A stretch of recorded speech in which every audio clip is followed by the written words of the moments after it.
नमस्कार, मैं भूपेंद्र पटवा। आप देख रहे हैं एकता न्यूज। चलते हैं सीधे खबरों की ओर। धमतरी चेंबर ऑफ कॉमर्स ने जनहित से जुड़े विभिन्न मुद्दों पर कलेक्टर ऋतुराज रघुवंशी से चर्चा की। साथ ही समस्याओं के जल्द निराकरण के लिए एक मांग पत्र भी सौंपा है। चेंबर ऑफ कॉमर्स के पदाधिकारियों ने कहा कि वर्तमान में नेशनल और स्टेट हाईवे की सड़कें बेहद खराब हो चुकी हैं। गड्ढों के साथ धूल से भी लोगों को परेशानी हो रही है।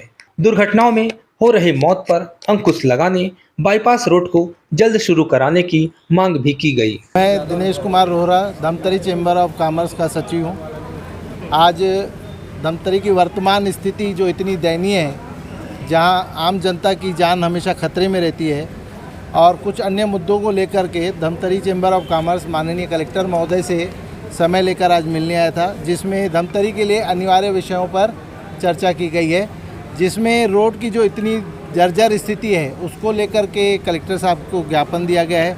उसमें इसके अलावा जो धूल उड़ती है, जिससे शहर की जनता को सांस लेने तक वो सांस ले, कि रोड देखे, कि गाड़ी चलाए, समझ से बाहर हो गया है।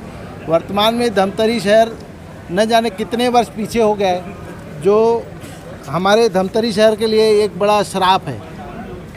और इस श्राप से मुक्ति के लिए अब धमतरी चेंबर ऑफ कॉमर्स ने अपनी कमर कस ली है, और सामने इसलिए चुनाव भी आने वाले हैं, तो हमें अब धमतरी के हित के लिए कुछ बड़ा कदम उठाने का निर्णय ले चुके हैं। और इसी का यह पहला कदम था, माननीय कलेक्टर महोदय से मिलकर के धमतरी के अनिवार्य जो ज़रूरत की चीज़ें हैं, रोड, यातायात से संबंधित, धूल से मुक्ति और अन्य मांगों को लेकर के हम आज कलेक्टर से मिले थे। हाईवा की जो गाड़ियाँ शहर में आ रही है, उनकी स्पीड में कंट्रोल नहीं है, और गाड़ियों 400-500 गाड़ियों का कंटिन्यू शहर में दबाव बढ़ गया है, जिससे आम जनता को रास्ते में चलना दूभर हो गया है। ये सब बातें अनिवार्य रूप से हमने कलेक्टर साहब से की है, और उन्होंने आश्वासन दिया है कि इसके ऊपर तुरंत कार्रवाई की जाएगी। आज धमतरी चैम्बर ऑफ कॉमर्स की तरफ से माननीय कलेक्टर जी से मुलाकात हुई।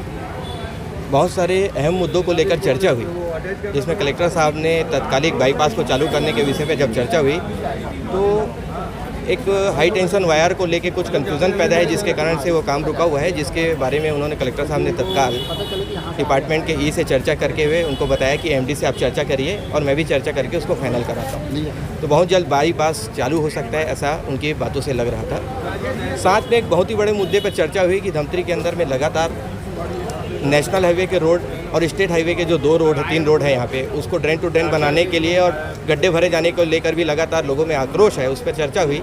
तो कलेक्टर साहब ने एकदम स्पष्ट तौर पे बताया है कि नेशनल हाईवे का जो पैसा है वो पीडब्ल्यूडी विभाग को एजेंसी बनाए जाने के लिए 24 करोड़ रुपए सैंक्शन करके दे दिया गया। लेकिन स्टेट हाईवे का जो बार बार चर्चा में आ रहा है कि ड्रेन टू ड्रेन रोड बनेगा, चाहे वो सिहावा रोड हो, चाहे रत्नाबांधा रोड हो, चाहे वो रुद्री रोड हो, उन रोडों के बारे में ये बताया गया है कि सिर्फ प्रस्ताव बनाकर भेजा गया है। अगर वो आने वाले समय में फाइनेंस में अगर पास होता है तो वो बहुत ही जल्द उसको बनाया जाएगा। अब ये देखना है कि वो ये भी बताए कि पिछले 2 टर्म से वो फाइनेंस में सैंक्शन करने के लिए भेजा जा रहा है, पहले तो अभी तक हुआ नहीं था। सीएम साहब ने भी घोषणा की है, पब्लिक में उत्साह है कि ये पास होता है कि नहीं होता है, ये सब देखने के लिए लोग चिंतित हैं। देखते हैं कि आगे क्या होगा उसमें। हाईवा के संबंध में जानकारी दे रहे थे आप? हाँ, हाईवा से रिलेटेड भी एक अच्छी चर्चा हुई साहब से।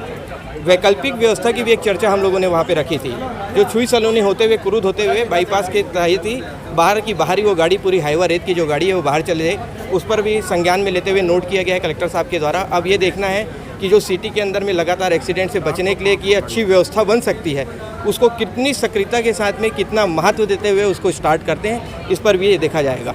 और हमें उम्मीद जरूर है कलेक्टर साहब से, जिस हिसाब से उनसे चर्चा हुई है, कि वो इसको प्राथमिकता के साथ में करेंगे। हाईवा बंद होना चाहिए कि नहीं होने? अभी तो प्रतिबंधित काल चल रहा है, मगर ये लास्ट टाइम हमारी कलेक्टर साहब से चर्चा हुई थी।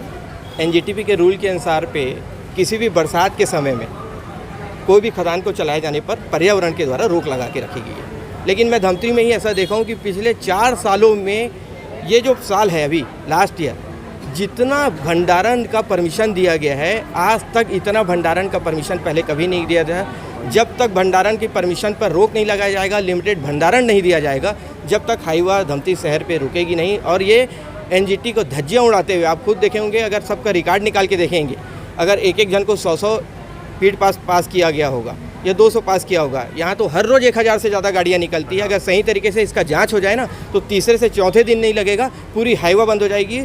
और ये 1 साल के अंदर में अभी समाचार पत्रों के माध्यम से हम लोगों ने भी पढ़ा है और लगातार देखते भी आ रहे हैं, 76 धमतरी शहर के अंदर में एक्सीडेंट से मौत हुई है। उस पर रोक लग सकती है। कई माताएं, पिताएं, बहनें, उनके घर के परिवार के मुखिया हों, चाहे यंग बच्चे हों, क्या स्टूडेंट हों, ऐसे कई लोगों के साथ में जो दुर्घटना से जो स्थिति निर्मित होती है घर की, उससे बचा जा सकता है। कितना मानवता को ध्यान में रखते हुए आने वाले समय में कलेक्टर इसको महत्व देंगे और शासन प्रशासन इसको कितने महत्व से काम करेगा, ये देखेंगे। आज बस इतना ही। अगले बुलेटिन में फिर मिलेंगे, तब तक के लिए नमस्कार।